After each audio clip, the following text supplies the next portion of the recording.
memandangnya tidak cuma akibat karena dia batal secara hukum, tapi dia dilihat dari sebabnya kenapa dia batal, kan gitu.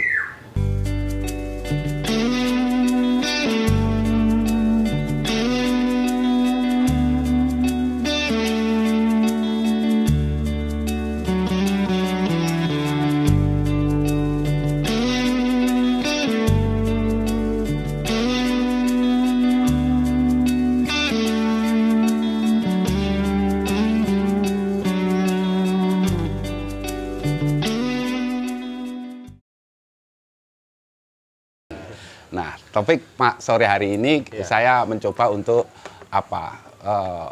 menggali lebih jauh tentang cara pandangnya Papi yang sejauh ini saya kenal. Papi itu suka dengan ilmu semiotika, ilmu tentang tanda sign ya. Oke. Nah, jadi Papi ini punya, kalau saya boleh katakan, setiap kali ketemu saya ngobrol begini begitu gitu, selalu memahami segala sesuatu itu dalam perspektif tanda. Ya. Misalnya pisang itu sebagai tanda, gedang. Pikirannya ben padang. Nah, dan seterusnya, ya macam. Pisang. Iya, pisanan maksudnya. Pisang. Pipis. Pipis. Pisang. Wah, ini antok biasa, Beb. Lanjut, Beb. Ya. Jadi malah bubrah kok kita. Tapi memang dibuat begini ya, Beb, santai aja. Jadi ono salah. Aku ngene iki lali ya, Beb. Jadi hose dadi lali ya. Tapi Mas Rojo, itu tuh kan godain, Beb. Nanti sama Ameng juga sama itu. Ya, jadi cocok meneng-meneng kayak lho kena ceplung ngono. Jadi kita ngobrol sama Papi ini. Iya. Papi kita minta untuk apa namanya?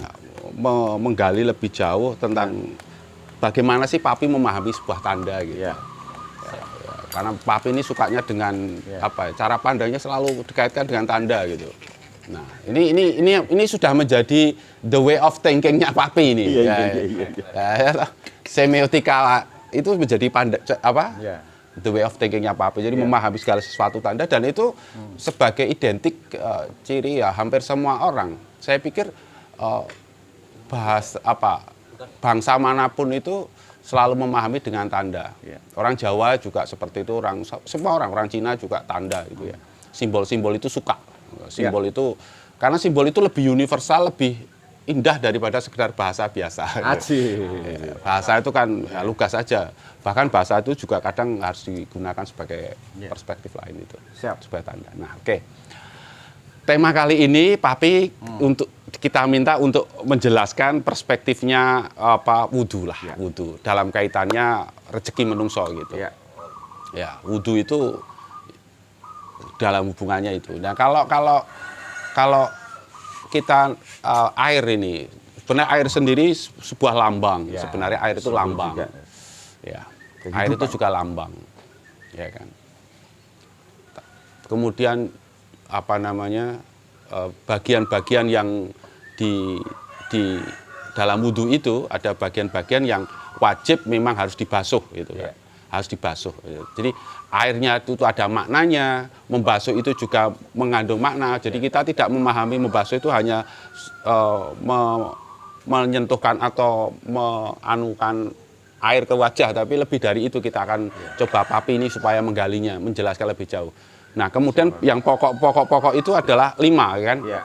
Yang pertama adalah wajah, yang kedua adalah tangan, yang ketiga adalah sebagian kepala, kemudian membasuh tangan. Sudah ya, tangan sudah. Terus ke kepala sama hati. Enggak. Kaki. Jadi saya ulangi lagi, ada 5 ya. 5 hal.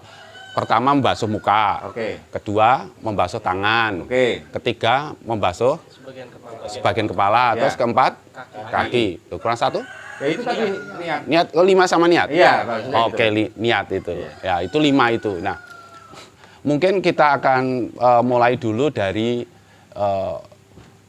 membasuh muka. Jadi begini, Papi, muka itu kalau secara umum itu ketika kita lihat muka orang gitu, maka akan terbayang bukan personal image-nya. Wah, udah. Jadi kalau maksud saya gini loh, ketika saya melihat orang itu akan terbayang di saya personal image-nya. Paham enggak? Misalnya begini, terlepas dari orang itu ganteng atau tidak, Iya, iya. ya kan?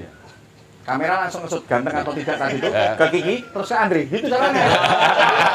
Ganteng atau tidak, ya gitu. Ya, Ganteng atau tidak. Nanti gitu ya, masukannya ya. Ya. Nah, jadi muka ini kan begini, saya Terus kita lihat like-nya Iya. bagaimana gitu ya. iya.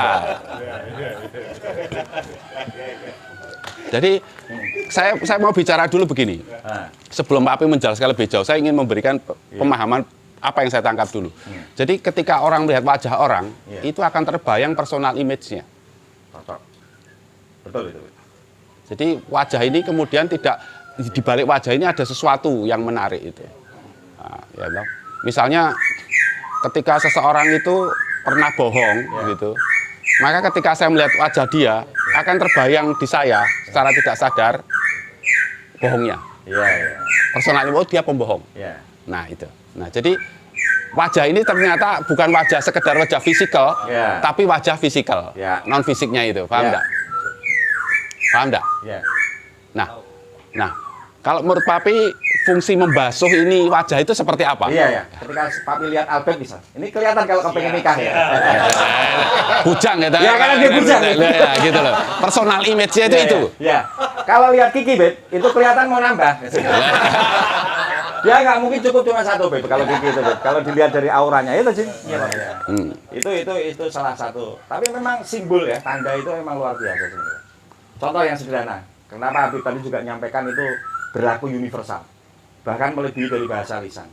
Contohnya lampu merah. Mau belahan dunia manapun tahu kalau itu berhenti maknanya. Sama kok, seragam kok. Orang yang pakai setir kanan, setir kiri, semua merah itu berhenti. Ya toh? Termasuk kalau lagi merah itu berarti perboden nggak boleh dipakai. Nah, ini.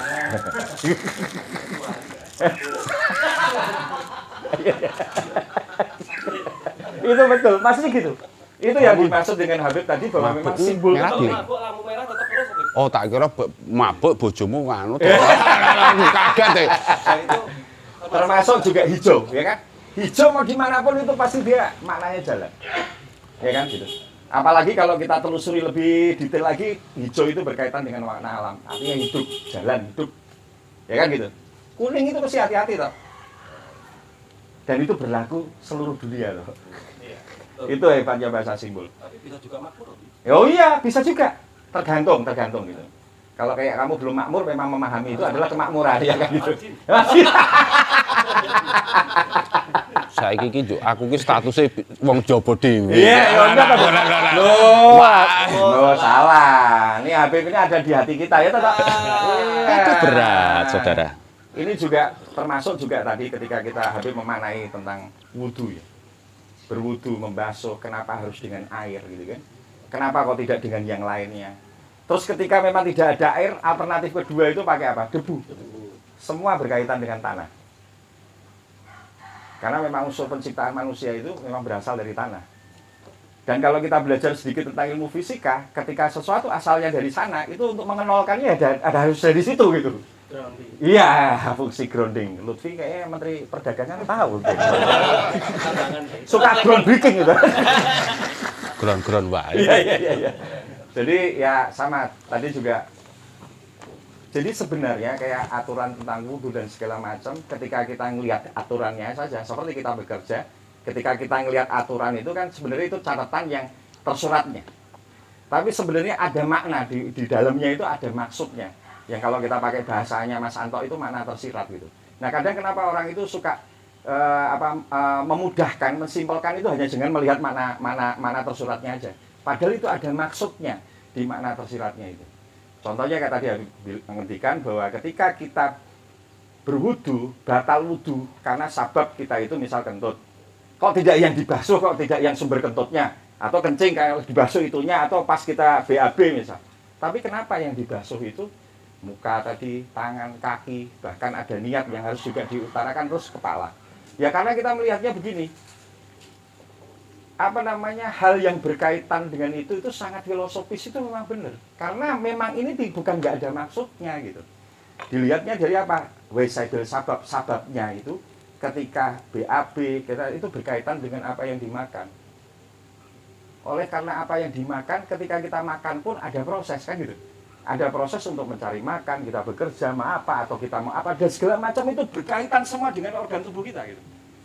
Berpikir iya, terus kemudian panca indera dipakai semua, tangan dipakai semua, kaki dipakai semua. Nah itu untuk cuma supaya kita bisa makan, kan gitu Albert. Nah oleh karena itu agama ataupun Islam melihat itu supaya memang kembali ke nol. Intinya kan kembali lagi ke nol. Nah itu kembali ke nolnya itu selalu Kena kita Sunda Empire ini. Kena Ya? Sunda Empire. Sunda Senggasasana. Berarti nol kan? Udah. Tapi banyak benernya loh sebenarnya loh. Ternyata kadang-kadang celutukan mereka itu kalau dipikir-pikir ya ada, tapi banyak benernya juga ada. Nanti Abe bisa cerita itu Sunda Empire itu nanti nyampaikan apa, kadang-kadang kita juga apa namanya bisa kita cerna itu sebagai sebuah maksud yang luar biasa juga. Itu visioner pandangannya. Nah, dari situ sama seperti kita gampangannya gini. Ketika kita muncul masalah di kantor aja misalnya. Oh, marketing ini datang kok ternyata sering telat. Kan gitu ya, Jil ya? Kenapa dia sering telat gitu? Ya, mungkin dia akan bilang alasannya macam-macam gitu. Inilah, itulah, dan bocor lah, dan segala macam. Nah, itu fakta ketika yang dia sampaikan alasan itu sebenarnya itu hanya sebagai penyebab apa namanya akibat dari dia punya nggak disiplin terus akhirnya dia telat kan gitu. Tapi kalau kita mau teliti lebih jauh lagi, ada sebabnya yang lebih dasar lagi gitu.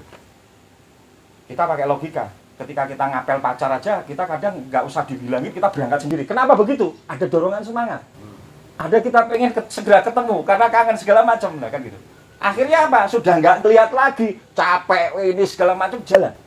Nah itu spirit. Nah sama juga, berarti anak ini kenapa ke kantor sering telat? Harusnya kalian juga melihat sampai ke faktor dasarnya lagi, gitu.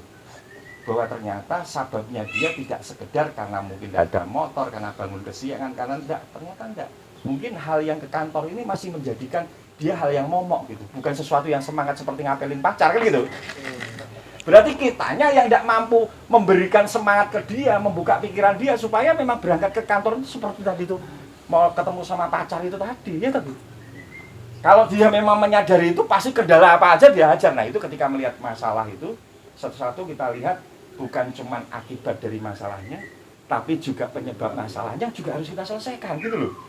Nah ini namanya menyelesaikan itu orang kan kadang akibatnya masalah aja, selesaikan. Padahal nanti akan terjadi lagi. Nah tapi kalau penyebabnya juga kita selesaikan, itu tidak akan terjadi lagi. Nah sama dengan berwudu tadi. Memandangnya tidak cuma akibat karena dia batal secara hukum, tapi dia dilihat dari sababnya kenapa dia batal kan gitu. Nah kan gitu. Ternyata berkaitan dengan apa? Aktivitas kerja karena untuk makan kan gitu. Jadi itu juga dibasuh semua kan gitu. Artinya bahwa memang tuntunan berwudu itu tuntunan yang menyelesaikan akibat masalah plus penyebab masalahnya juga kan gitu. Jadi tidak sekedar yang kotor dibasuh, tapi sabab karena kotornya itu kenapa kan gitu. Nah itu juga dibasuh. Gitu loh Beb, ceritanya gitu. Tapi mulai saya bilang begini, Iya. Papi ini keliru dia sekolah di UI. Dia saja Filsafat. saya sih hasil teknik industri. Iya. Jadi itu perjodohan Mas Lutfi, tak kasih tahu. Saya sama Habib kuliah waktu itu di IAIN. Ya Jim ya. Apa Jamil ya. Semester Habib masuk 94 ya Habib ya? 94. Saya masuk 92. Tapi karena sabab cerita akhirnya ketika saya cari pengen ketemu Habib, akhirnya dapatlah Habib. Akhirnya tinggal sama kita. Beliau kuliah di IAIN Sunan Kalijogo, tapi tinggalnya sama kita yang rata-rata orang UI. Ya gitu. Jurusannya teknik industri. Ya gitu. Jadi visinya tadi tepat. Habib juga bisa belajar teknik industri, saya bisa belajar filsafat. Nah, itu perjodohan namanya. Gitu loh, toh.